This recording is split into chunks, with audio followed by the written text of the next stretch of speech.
Tragedi di Stadion Kanjuruhan Malang menyisakan luka yang mendalam. Jumlah orang yang meninggal masih simpang siur. Sejumlah media memberitakan 174 orang meninggal dunia. Tetapi ada juga yang mengatakan bahwa yang meninggal adalah 125 orang. Kita lupakan saja perbedaan angka itu. Satu hal yang pasti, jangankan ratusan, satu nyawa pun tidak akan pernah sebadan untuk sebuah pertandingan sepak bola. Tentu saja kita mengucapkan bela sungkawa terhadap insiden tragis yang terjadi pasca pertandingan Arema melawan Persebaya Surabaya. Pertandingan itu berakhir 2-3 untuk kemenangan Persebaya. Ini menjadi kali pertama Arema menelan kekalahan dari Persebaya di kandang sendiri setelah 23 tahun. Kekalahan itu memicu kekecewaan Aremania. Mereka turun ke lapangan permainan setelah mendapati tim kesayangannya menorehkan hasil mengecewakan. Mereka berusaha mencari para pemain dan ofisial untuk melampiaskan kekecewaannya. Pada akhirnya, polisi kemudian menembakkan gas air mata. Awalnya hanya untuk menghalau mereka yang ada di tengah lapangan. Tetapi entah setan mana yang merasuki, tembakan kemudian diarahkan ke arah tribun. Tepat ketika ribuan orang masih berkumpul, perempuan anak-anak juga masih ada di sana. Saya tahu dan bisa merasakan betapa pedihnya gas air mata itu. Dalam beberapa kali kesempatan, terutama ketika ikut aksi, beberapa kali saya merasakan pedihnya gas air mata. Itu di tempat terbuka yang kita bisa berlari menjauh. Bagaimana jika gas air mata itu ditembakkan di sebuah stadion yang penuh sesak dengan penonton dan tidak banyak alternatif untuk keluar? Tidak berlebihan jika ada yang mengatakan berada di sana seperti dalam kamp pembantaian. Karena tembakan gas air mata itulah para supporter berhamburan mencari titik pintu keluar. Terjadi penumpukan, berdesak-desakan, terjatuh, terinjak-injak dalam kondisi kekurangan oksigen. Banyak pihak menyoroti penggunaan gas air mata oleh aparat kepolisian. Padahal penggunaan gas air mata dilarang dalam regulasi FIFA terkait dengan pengamanan dan keamanan stadion. Kita bisa belajar dari tragedi di Peru di tahun 1964. Pada kejadian kelam di Stadion Nasional 5 di Peru, sebanyak 328 orang diketahui meninggal dunia. Penyebabnya juga hampir sama persis seperti yang terjadi di tragedi Kanjuruhan. Saat itu, ribuan supporter Peru turun ke lapangan setelah gol tim mereka dianulir wasit di menit-menit akhir pertandingan. Masa supporter yang membanjiri lapangan membuat pihak keamanan menembakkan gas air mata yang akhirnya justru membuat keadaan memburuk. Supporter menjadi panik dan berlarian menghindari gas air mata hingga saling berdesakan. Persis seperti apa yang terjadi di tragedi Kanjuruhan. BBC menyebut sebagian besar korban meninggal karena sesak napas. Mereka terlalu banyak menghirup gas air mata karena tidak bisa segera keluar dari area yang dihujani gas air mata itu. Di luar stadion, pendukung Peru yang marah kemudian membuat kerusuhan semakin meluas. Bentrokan antar supporter terjadi di luar stadion hingga akhirnya pihak keamanan diketahui menggunakan peluru tajam. Dan kini, tragedi Kanjuruhan mencatat jumlah korban yang mendekati kejadian kelam di Peru tersebut.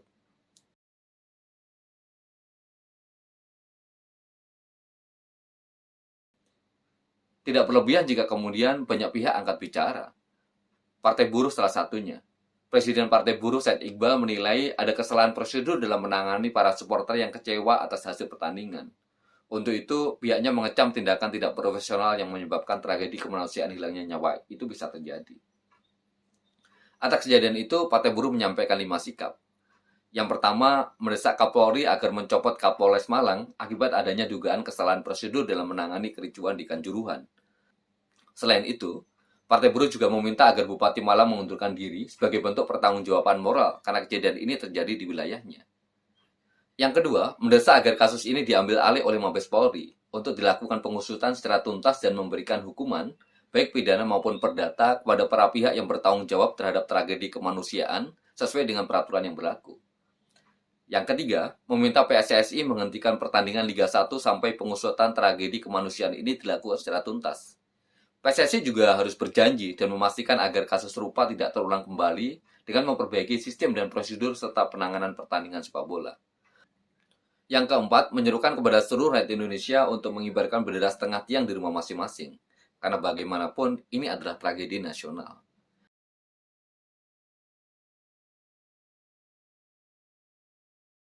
Yang kelima, menyerukan budaya sepak bola yang sehat, sportif, dan tanpa kekerasan di kalangan penggemar sepak bola. Tidak hanya Partai Buruh, Amnesty International juga berbicara. Direktur Eksekutif Amnesty International Indonesia, Usman Hamid, dalam rilisnya mengatakan, hak hidup ratusan orang melayang begitu saja pasca pertandingan bola. Ini betul-betul tragedi kemanusiaan yang menyeramkan sekaligus memilukan. Perempuan dan laki-laki dewasa remaja, dan anak di bawah umur menjadi korban jiwa dalam tragedi ini. Kami sampaikan duka cita mendalam kepada keluarga korban, pun kepada korban luka yang saat ini sedang dirawat. Kami berharap pemulihan kondisi yang segera. Amnesty International secara khusus menyoroti penggunaan gas air mata oleh aparat keamanan. Mereka menyebut soal penggunaan kekuatan yang berlebihan oleh aparat keamanan. Penggunaan kekuatan yang berlebihan oleh aparat keamanan negara untuk mengatasi atau mengendalikan massa seperti itu tidak bisa dibenarkan sama sekali. Ini harus diusut tuntas. Bila perlu, bentuk segera tim gabungan pencari fakta. Amnesty International berharap negara ikut terlibat dalam menyelidiki secara menyeluruh atas tragedi Kanjuruhan. Akuntabilitas negara benar-benar diuji dalam kasus ini. Oleh karena itu, kami mendesak negara untuk menyelidiki secara menyeluruh, transparan, dan independen atas dugaan penggunaan kekuatan berlebihan yang dilakukan oleh aparat keamanan, serta mengevaluasi prosedur keamanan dalam acara yang melibatkan ribuan orang.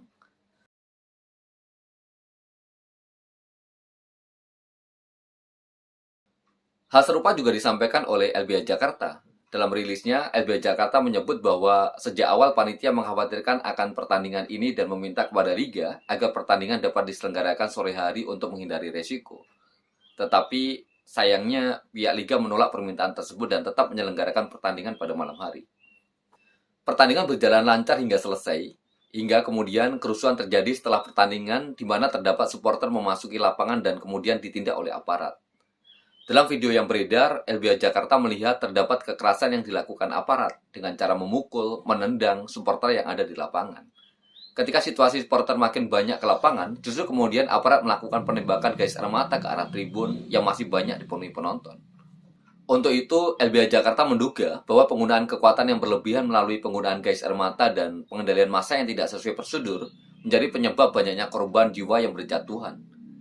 Penggunaan gas air mata yang tidak sesuai dengan prosedur pengendalian massa mengakibatkan supporter di tribun berdesak-desakan mencari pintu keluar, sesak napas, pingsan, dan saling bertabrakan. Padahal jelas penggunaan gas air mata dilarang oleh FIFA. FIFA dalam peraturannya mengatakan bahwa penggunaan gas air mata dan senjata api dilarang untuk mengamankan massa dalam stadion. Untuk itu, LBH Jakarta menilai bahwa tindakan aparat dalam kejadian tersebut bertentangan dengan beberapa peraturan sebagai berikut. Yang pertama, Perkapolri nomor 16 tahun 2006 tentang pedoman pengendalian massa. Yang kedua, Perkapolri nomor 1 tahun 2009 tentang penggunaan kekuatan dalam tindakan kepolisian. Yang ketiga, Perkapolri nomor 8 tahun 2009 tentang implementasi prinsip dan standar hak asasi manusia dalam penyelenggaraan tugas kepolisian negara. Yang keempat, Perkapolri nomor 8 tahun 2010 tentang tata cara lintas ganti dan cara bertindak dalam penanggulangan huru-hara. Dan yang kelima adalah Perkapolri nomor 2 tahun 2019 tentang pengendalian huru-hara. Maka atas pertimbangan di atas, LBH Jakarta menilai bahwa penanganan aparat dalam pengendalian massa berpotensi terhadap dugaan pelanggaran HAM dengan meninggalnya lebih dari 150 orang korban jiwa dan ratusan lain-lainnya yang terluka. Oleh karena itu, LBH Jakarta bersikap. Pertama, mengecam tindakan represif aparat terhadap penanganan supporter dengan tidak mengindahkan berbagai peraturan, khususnya implementasi prinsip HAM Polri. Yang kedua, mendesak negara untuk segera melakukan penyelidikan terhadap tragedi ini yang menyebabkan ratusan korban jiwa dan korban luka dengan membentuk tim penyelidik independen. Yang ketiga, mendesak Kompolnas dan Komnas HAM untuk memeriksa dugaan pelanggaran HAM, dugaan pelanggaran profesionalisme dan kinerja anggota kepolisian yang bertugas. Yang keempat, mendesak Propam Polri dan POM TNI untuk segera memeriksa dugaan pelanggaran profesionalisme dan kinerja anggota TNI Polri yang bertugas pada saat peristiwa tersebut. Yang kelima, mendesak untuk dilakukan evaluasi secara tegas atas tragedi yang terjadi yang memakan korban jiwa baik dari massa supporter maupun kepolisian. Dan yang keenam, mendesak negara, dalam hal ini pemerintah pusat dan daerah terkait, untuk bertanggung jawab terhadap jatuhnya korban jiwa dan luka-luka dalam tragedi Kanjuruhan. Bagaimana tanggapan teman-teman terhadap peristiwa ini? Tulis di kolom komentar ya. See you.